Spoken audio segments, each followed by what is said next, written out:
একটি ইসলামিক গল্প। বন্ধু, অনেকদিন তো হলো আমরা কোথাও ঘুরতে যাই না।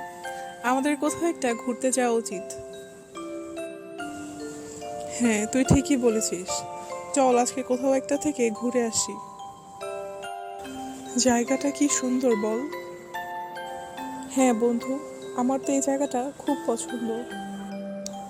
তাহলে আমাকে একটি গল্প শোনা। কি গল্প শুনতে চাস? তোর ইচ্ছা মতো একটা শোনা। ঠিক আছে, শোন তবে।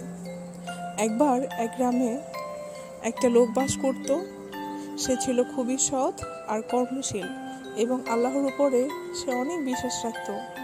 সে নামাজ পড়তো আর মন দিয়ে অনেক অনেক ইবাদত করত। সে বিশ্বাস করত আল্লাহ তার বান্দাদেরকে কখনো নিরাশ করে না। যে কোনো বিপদে আল্লাহর উপর ধৈর্য রাখলে, ভরসা রাখলে আল্লাহ অবশ্যই তাদেরকে সাহায্য করে। তারপর একবার গ্রামে দুর্ভিক্ষ দেখা দিল। গ্রামের ফসল সব শুকিয়ে যাচ্ছিল। আর এই দুর্ভিক্ষে, এই খরায় তার ফসলের জমিও শুকিয়ে গেল। গ্রামের সবাই অনাহারে ভুগতে লাগলো।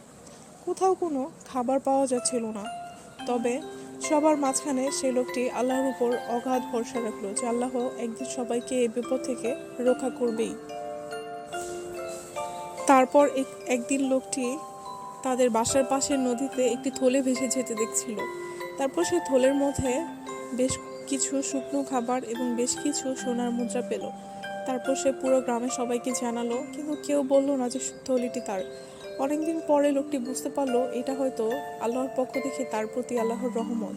তারপর সে সেই খাবার গ্রহণ করলো এবং থলের মুদ্রাগুলো দিয়ে সেও ধনী হয়ে গেল এবং সে প্রত্যেককে তার পরিমাণ মতো, তার সাধ্য মতো দান করত এবং গ্রামের সবাই আবার এই দুর্ভিক্ষ খরা কাটিয়ে সমৃদ্ধশালী হয়ে উঠল।